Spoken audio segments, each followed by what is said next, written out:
optik adalah teropong. Tapi sebelumnya saya ulang lagi untuk alat optik yang kita sudah belajar. Yang pertama adalah kacamata.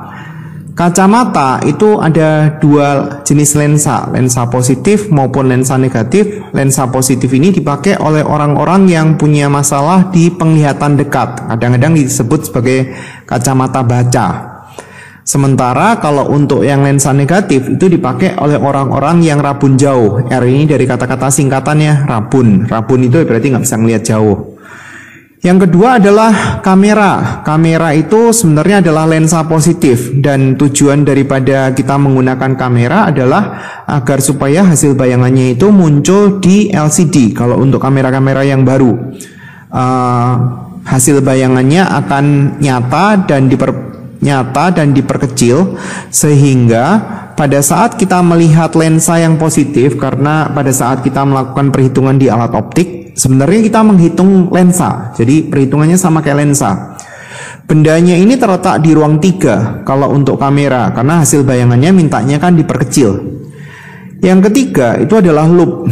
Loop ini adalah lensa positif, dan karena tujuannya itu akan muncul bayangan yang kita bisa baca, artinya bayangannya maya dan menghasilkan bayangan yang diperbesar. Jadi pada saat kita belajar tentang fisika ini kita harus bisa bayangin loop.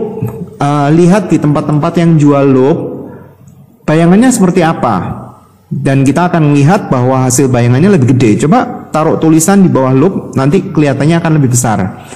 Bendanya harus terletak di ruang 1. Kemudian yang berikutnya adalah mikroskop.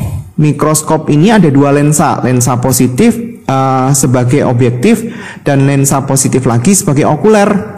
Keduanya itu sifatnya adalah memperbesar. Jadi objektif itu memperbesar, lebih besar dari 1, okuler juga memperbesar, sehingga dia akan muncul perbesaran ganda. Untuk kebutuhan ini, benda itu harus selalu terletak di ruang 2 daripada objektif, sehingga hasil bayangannya akhir itu akan muncul bayangan yang kita bisa amati secara langsung dan hasilnya adalah diperbesar. Sebenarnya perbesaran objektif itu nilainya selalu minus, sedangkan perbesaran okuler itu nilainya selalu positif, sehingga hasil bayangan daripada mikroskop itu sebenarnya adalah selalu terbalik. Tapi kita nggak pernah terlalu menyadarinya, karena ya kita kalau kebalik atas bawah dan kiri kanan nggak masalah lah, kan itu kan benda mati, jadi nggak masalah kalau misalkan terbalik sekalipun. Beda kalau misalkan kita menggunakan sesuatu yang kita mau, katakanlah seperti teropong ini. Teropong ini kan ada beberapa manfaat, yaitu adalah teropong bintang, teropong bumi. Teropong bintang buat melihat bintang ya, jadi kalau kebalik nggak masalah. Teropong bumi masalah. Jadi kalau misalkan kita melihat seseorang yang di bumi, kita lihat pakai teropong, orangnya itu kepalanya di bawah, kakinya di atas, kan lucu. Jadi ada hal-hal yang untuk mengusahakan agar supaya posisi yang seharusnya tetap ada di atas, kepala tetap ada di atas, kaki tetap ada di bawah. Nah, nanti ada lensa pembalik namanya.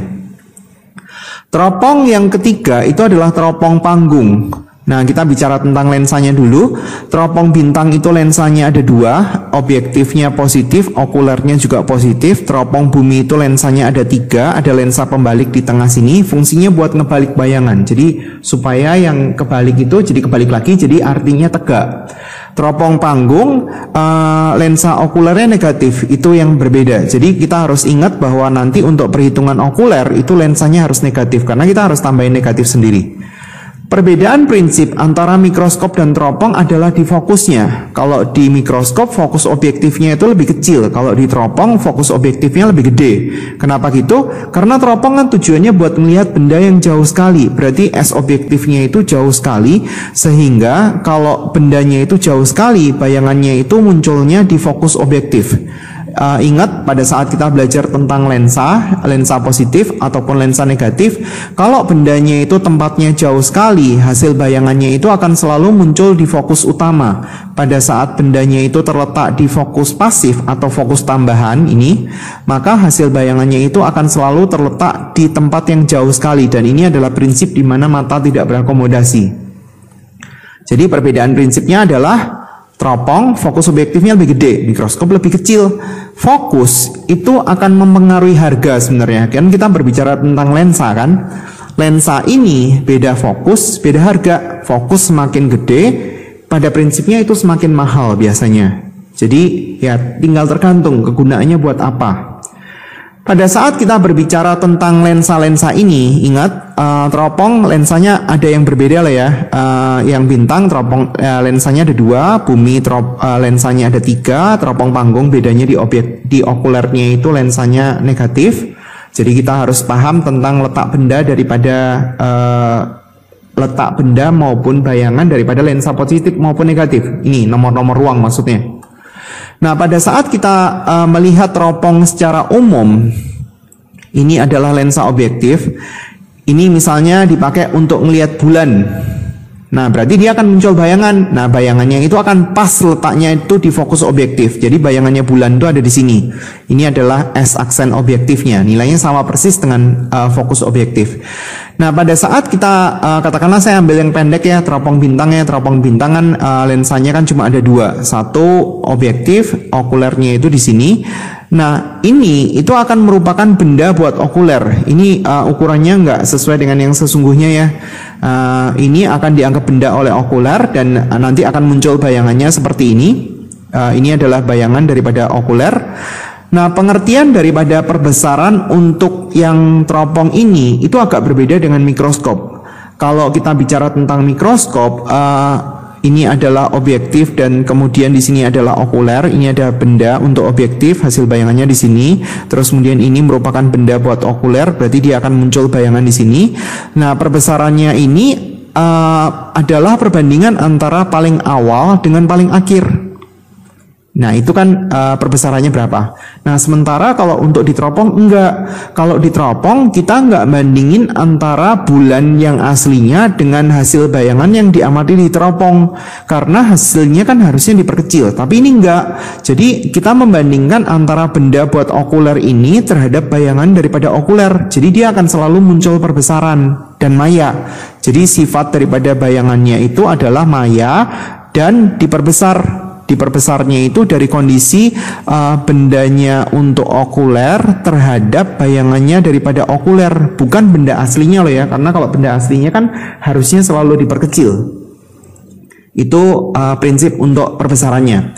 Nah, kalau kita mau belajar untuk yang teropong ini akan jauh lebih gampang kalau misalkan kita memahami yang punya mikroskop. Pada saat kita belajar tentang mikroskop yang sebelumnya, saya balik lagi ke gambar objektif okuler daripada mikroskop. Ini lensa positif, di sini kan S objektif. Terus kemudian di sini kan muncul bayangan daripada objektif. Ini adalah S aksen objektif. Dari sini ke sini itu adalah benda buat okuler. Nah, dari sini ke sini kan D. D itu adalah S aksen objektif ditambah sama S okuler kan? Itu kan di mikroskop.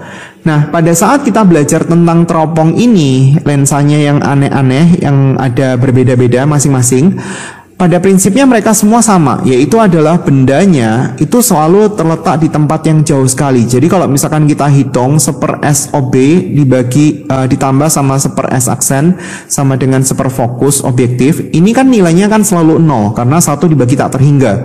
Sehingga kita bisa tulis bahwa S objektifnya itu nilainya sama dengan fokus objektif. Jadi kita bisa ganti di sini. Yang di sini kita bisa ganti, ini bisa kita coret, itu adalah fokus objektif. D sama dengan fokus objektif ditambah sama SOK, dan ini berlaku untuk hampir semuanya. Berarti D sama dengan fokus objektif ditambah sama SOK. Ini juga D sama dengan fokus objektif ditambah sama SOK. Nanti saya tulis untuk yang tengah-tengahnya dulu. Ini fokus objektif ditambah sama SOK. Nah, M-nya ini tinggal dibagi, fokus objektif dibagi sama SOK, di mana SOK-nya ini akan berubah-ubah.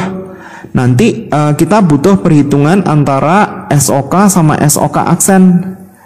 Nah, SOK-nya ini nyambung dengan kondisi akomodasi mata. Kalau matanya itu berakomodasi maksimum, maka hasil bayangannya itu sebenarnya hampir sama kayak seperti loop. Kalau di loop kan nulisnya kan kayak gini kan, S aksen sama dengan min PP kan. Nah, ini tinggal ditambahin okuler. Kalau dia itu tidak berakomodasi, masih ingat nggak kalau di loop hasil bayangannya kan jatuhnya di titik jauh kan. Nah ini tinggal diganti okuler. Kalau dia itu berakomodasi pada jarak tertentu, misalnya pada jarak X cm, maka kan kita tulis S aksen sama dengan minus X. Nah ini tinggal ditambahin okuler. Jadi perhitungan yang di okuler ini nyambung dengan kondisi akomodasi mata. Baru nanti kita isiin SOK-nya dan kita bisa mendapatkan semuanya. Nah sekarang bagaimana yang kosong, yang di bumi ini? Nah di bumi ini dia ada lensa pembalik yang fungsinya buat ngebalik bayangan. Jadi sebenarnya bayangan daripada objektif itu, misalnya ini kita gambar ya, ini berarti lensa positif yang objektif, terus kemudian di sini kan hasil bayangan daripada objektif kan, jatuhnya kan di fokus objektif. Nah fokus objektifnya ini adalah fokus pembalik, letaknya itu di 2 fokus pembalik. Jadi ini ke sini itu jaraknya 2 kali fokus bayangannya di sini. Nah nanti gara-gara fokus membalik itu hasil bayangannya itu jadi tegak, sehingga bisa teramati orang yang kepalanya di atas, setelah diamati dengan menggunakan teropong bumi, hasil kepalanya tetap di atas. Nah ini tinggal ditambahin sama 4 kali fokus pembalik, gara-gara ini ada 2 kali fokus pembalik, ini ada 2 kali fokus pembalik, jadi teropongnya lebih panjang kalau teropong bumi. Nah itu perhitungannya untuk teropong. Sekarang tinggal latihannya ya.